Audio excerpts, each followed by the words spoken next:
A suburban family inherits a real-life money tree. Welcome back to Movies Explained. Today's film is a drama from 2019 titled, Root of the Problem. Paul Campbell is a real estate agent from Canada who possesses a rather unusual approach to completing tasks. He is dishonest and never fixes or updates the properties he's about to sell, instead opting to conceal their issues with miscellaneous items. Regrettably for Paul, the majority of his clients quickly discover his deception and take off within the initial few minutes. This has led to him becoming a highly unsuccessful real estate agent, forcing him and his family to live a moderate life without any luxuries.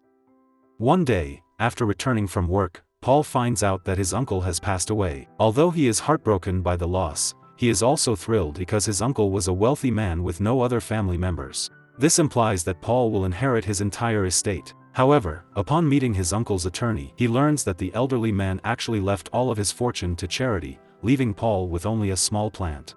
Frustrated and irritated, Paul takes the plant home. The following morning at breakfast, Paul remains in a foul mood. He scolds his children for excessive spending, despite the fact that they have only spent around $20 that week.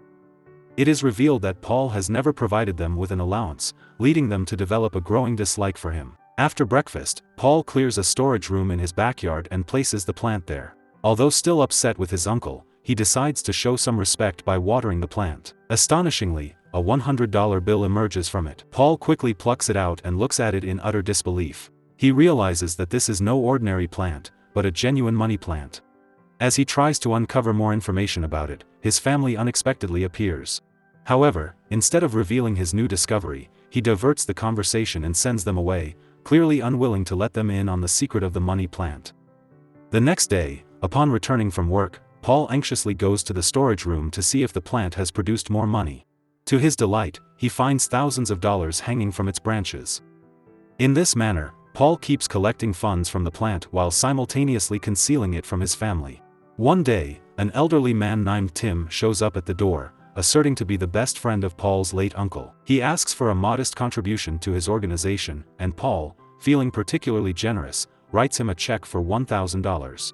This astonishes the family, and as Tim departs, they question Paul about his unexpected fortune. Rather than being truthful, he lies once more, claiming that he has recently sold numerous properties. As time goes by, Paul's wealth grows.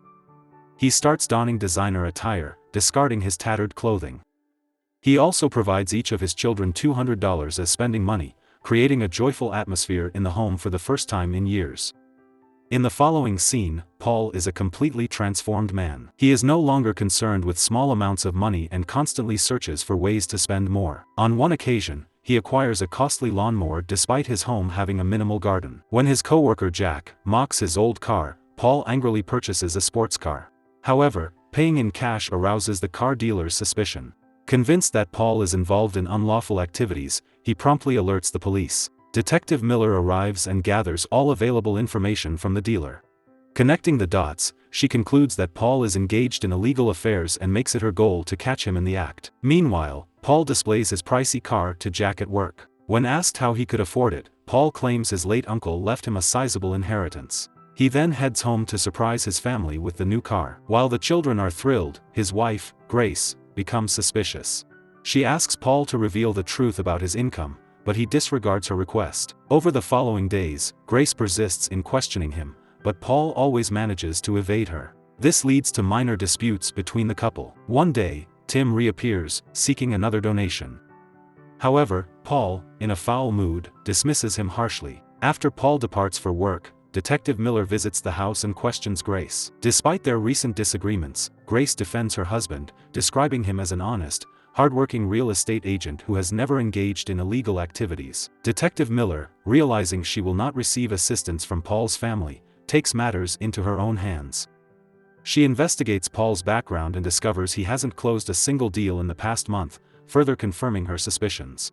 Simultaneously, Paul's life starts to unravel due to his wife's incessant probing. Grace demands the truth about his financial source, and even she begins to question his integrity. To worsen the situation, the plant ceases to produce cash.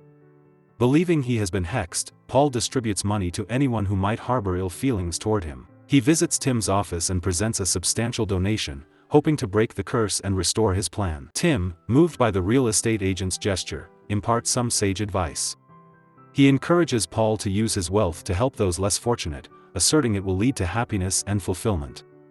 Intrigued by the suggestion, Paul leaves additional money on the desk before departing. Regrettably, just minutes later, Detective Miller arrives and observes the sizable sum on Tim's desk. She jumps to the conclusion that Tim is in league with Paul, and they are involved in illegal activities. That evening, a restless Paul enters the storage room, attempting every conceivable method to rejuvenate the plant. At one moment, he even consults the Holy Bible, praying for divine intervention. Sadly, his endeavors prove fruitless. The following morning, Paul goes to a cafe and purchases coffee to go. As he exits, he encounters a homeless man and hands him a $100 bill, persisting in his charitable acts. He also offers his coffee to ensure the man isn't thirsty. Unluckily, soon after he departs, Detective Miller appears once more. She notices the vagrant holding the money and presumes he's assisting Paul in circulating drugs throughout the neighborhood.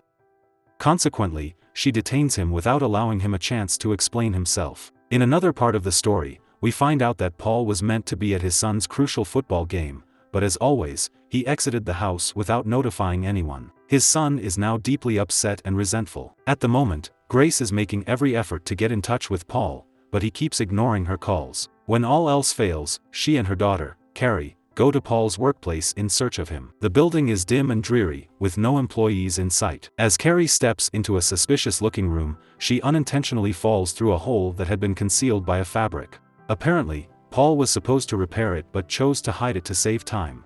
Now, his own child has suffered due to his carelessness. In the following scene, we are transported to the hospital, where it is disclosed that Carrie has sustained a broken arm. Paul's co-worker, Jack, is enraged at him for constantly neglecting his duties and being irresponsible. He nearly punches Paul, but restrains himself at the last second and departs. Subsequently, Paul acknowledges his errors and starts crying in front of his wife. Throughout his life, he has relied on shortcuts when he should have opted for more appropriate methods. This sole factor has perpetually placed his family at a disadvantage. As the devoted wife that she is, Grace pardons him for everything and implores him to start afresh. That evening, Carrie is released from the hospital, and everyone finally exhales in relief. Paul also reconciles with his son, vowing to always support him and never leave him again. He has come to understand that family holds greater value than anything else in life. Paul commits to improving himself from this point forward, but the following day, Detective Miller appears at his doorstep and arrests him. As Paul is escorted to jail, he is astonished to see the homeless person from before. Tim is present as well, and he ultimately discloses everything. He states that he is aware of the money plant and he was the one who initially found it.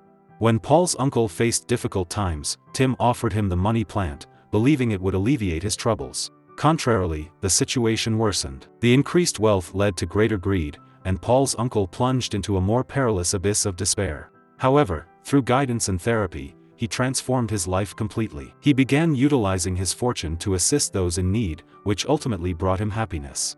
Once Tim concludes sharing his tale, he encourages Paul to adopt a similar approach, to consistently assist others in need. Shortly thereafter, the trio is unexpectedly released from incarceration. As it turns out, Jack informed the officials that he and Paul had amassed considerable wealth from the sale of a substantial New York property. However, in reality, only Jack had done the transaction. He fabricated the story to protect his friend. Consequently, Detective Miller has no evidence against Paul and ceases her investigation of him for good.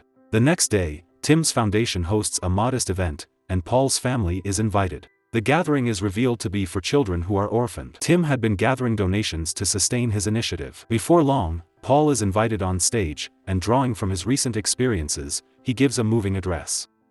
Initially, he announces his intention to sell his sports car and contribute all proceeds to the foundation. Furthermore, he pledges to consistently support the children in some capacity, receiving enthusiastic applause from everyone present. Notably, his family and Jack are deeply impressed. In the concluding scene, Paul and his family set off for a holiday. At this point, he doesn't possess the same level of funds as he did when the money plant was flourishing, but he is content nonetheless. Ultimately, that is what truly matters. Paul exchanges a handshake with Tim and returns the money plant, as he has now grasped the true worth of life. He then climbs into his car and departs with his family, ensuring a joyful conclusion. Thanks for watching, like and subscribe for more videos.